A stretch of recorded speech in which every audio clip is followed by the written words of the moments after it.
world is full of stories that I'd like to share with you. There are stories about most anything, a frog, a prince, a princess, a king, a giant, or maybe some magic, and songs that we can sing. So listen to my story, a fairy tale, a nursery rhyme, and now the way it all begins is once upon a time.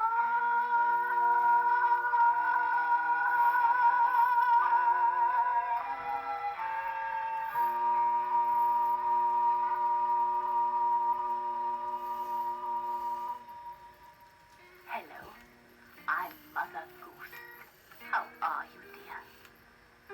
I have so many wonderful stories to tell you. One of my favorites is about a distant cousin of mine. It's called the Ugly Duckling. Now, as I'm telling the story, you can follow along in the book. Whenever you hear me honk like this, that's the signal for you to turn the page. All right? Now turn to page 1. Did you turn to page 1, dear? Once upon a time, on a beautiful, warm summer morning, in a rushy thicket near a pond, a mother duck sat on her 6 eggs. Father duck waited anxiously nearby. I'm going to be a father. I'm going to be a father. For days the mother duck sat on her eggs, keeping them warm and toasty, until finally, one day, the eggs began to hatch. Russell! Oh, Russell! Oh, they're hatching! They're hatching! Oh, come quickly! Coming, Martha. The father and mother duck watched as the eggs broke open, one by one, and one by one the little ducks appeared, all but the last little one. Hey, I wonder why the last egg won't hatch. Hello in there. Time to come out.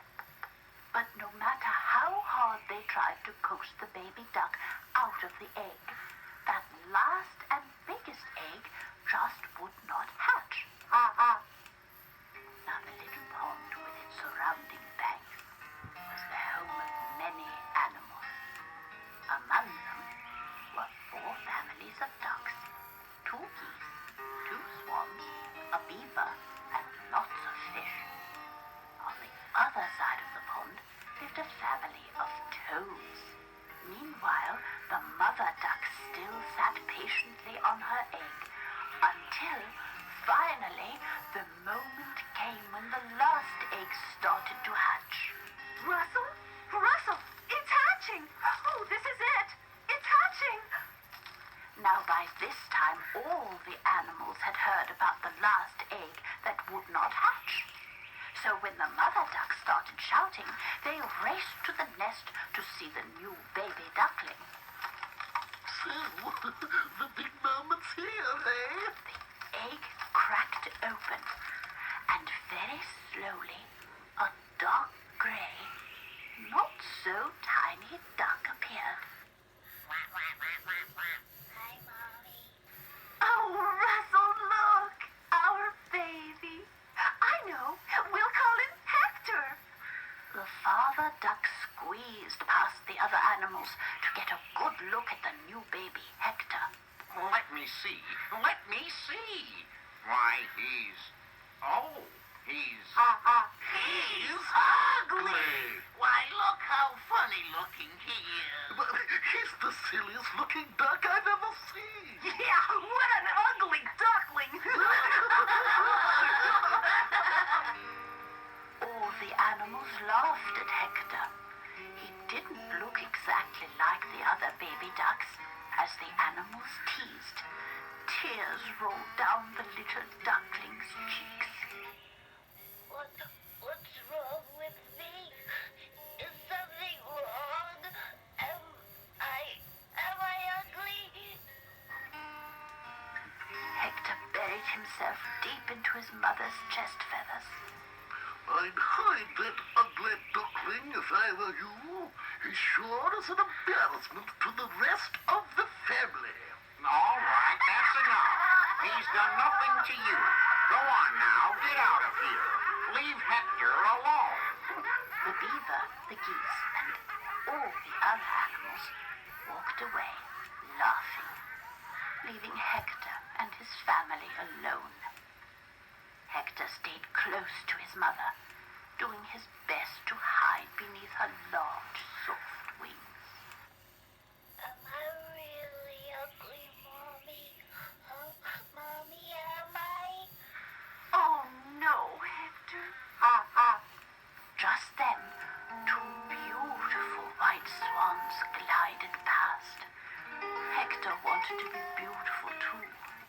Why couldn't I be beautiful like those birds? I'm awful sorry, I'm so ugly. Nonsense, Hector. You're not ugly.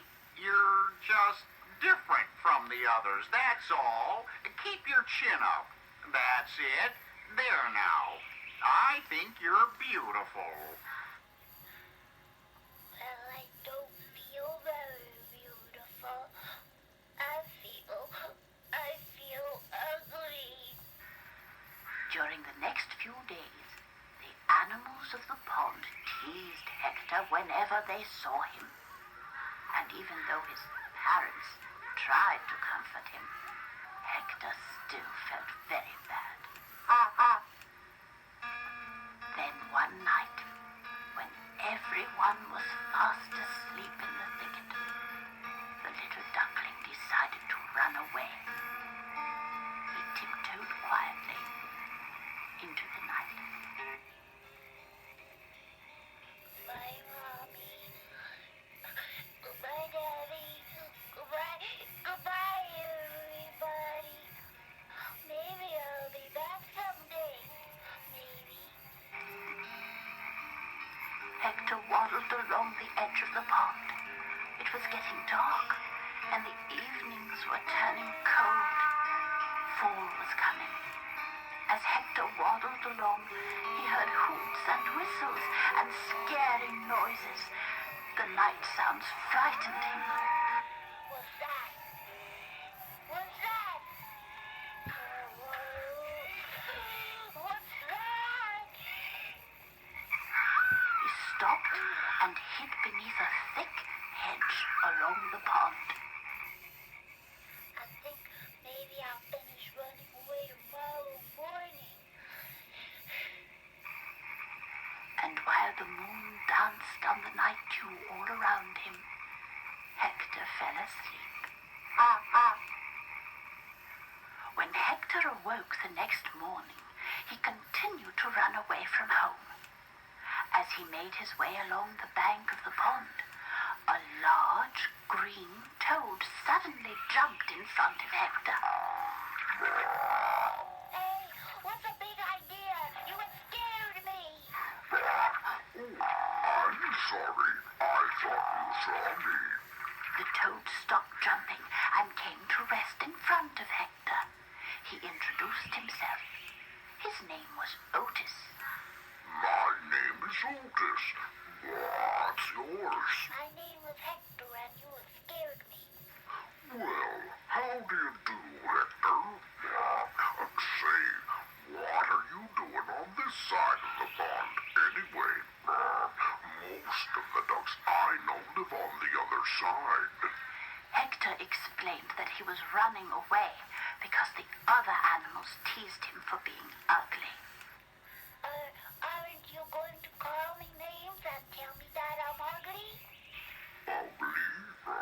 You think you're ugly?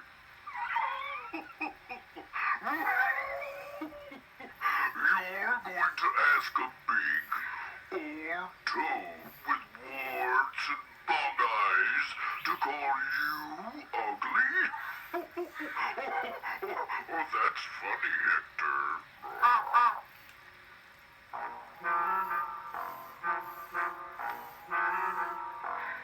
It's not what you are on the outside that matters. It's only the inside that counts. It is? It's not real important if a ball's blue or yellow. It's how high the ball's gonna bounce. If you want to be beautiful, do something beautiful. Go give your parents a kiss. Tell them you love them and you care lots about them. I do. Why? How can you miss? It's not what you are on the outside that matters. It's how much you give from within. From within? So look deep inside where you're trying to hide. Come on out and let life begin. If you want to be beautiful, do something beautiful. Find someone and lend them a hand. Why take my advice? It's nice to be nice. Understand? It's not what you are on the outside that matters. It's how much you give from your heart. From your heart? So go home today and stop running away. It's time for your real life to start. Yes, under those feathers, you're really quite together. Am? If you will just follow your heart.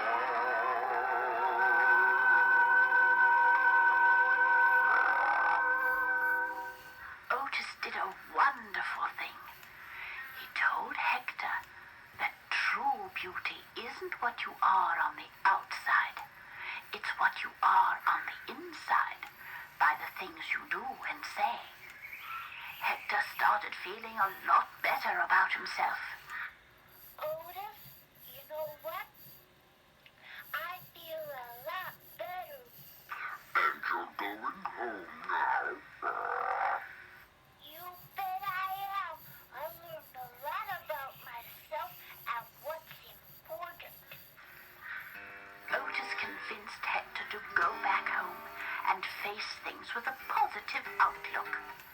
Now remember, don't let others bother you. Just keep on being beautiful on the inside. Hector waved goodbye to Otis with his little stubby wing and swam home just as fast as he could. When he reached the thicket, his family came swimming out to meet him. They were all happy he was home. Oh, Hector! Oh, we were so worried. I know, Mommy.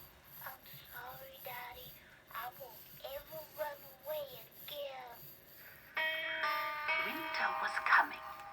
The geese, the swans, and the other ducks were flying south for the winter.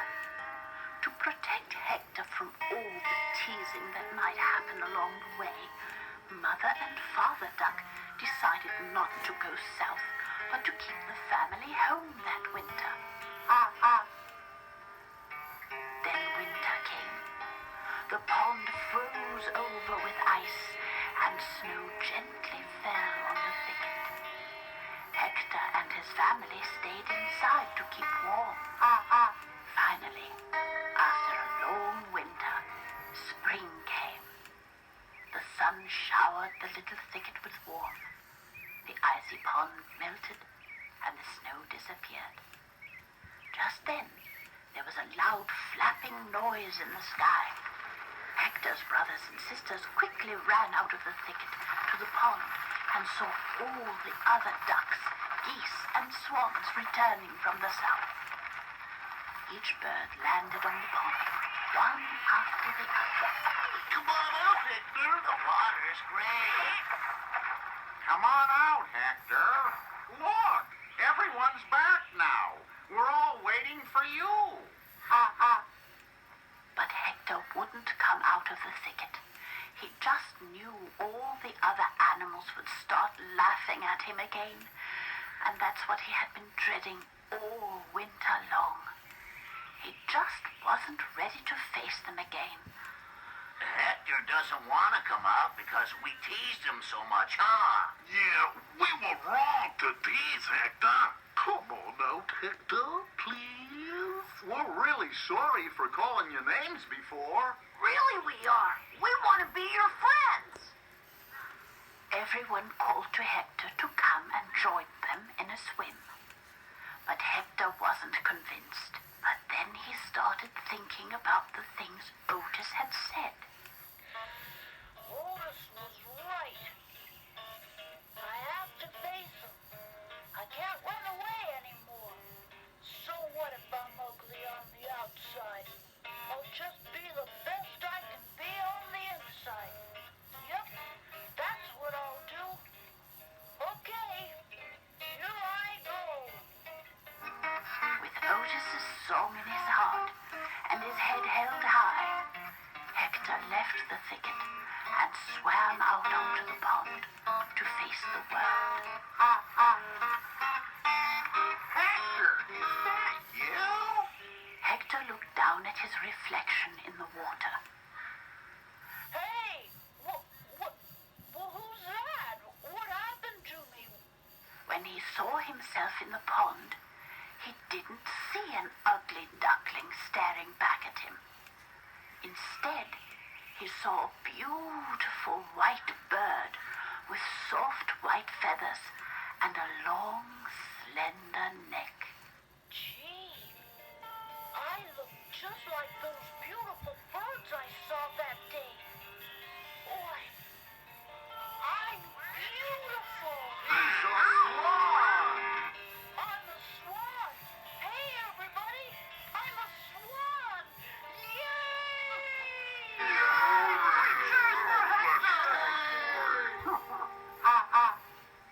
Oh, what a wonderful story. Hector was a lovely swan. And although the duck family never found out how a swan egg got into their nest to begin with, they loved Hector just like one of their own and took good care of him. Hector had learned from Otis that things don't get better by running away or hiding, and about the true beauty that comes from inside. You see, even though nature made Hector into a beautiful swan, it was the kindness within Hector that made him truly beautiful.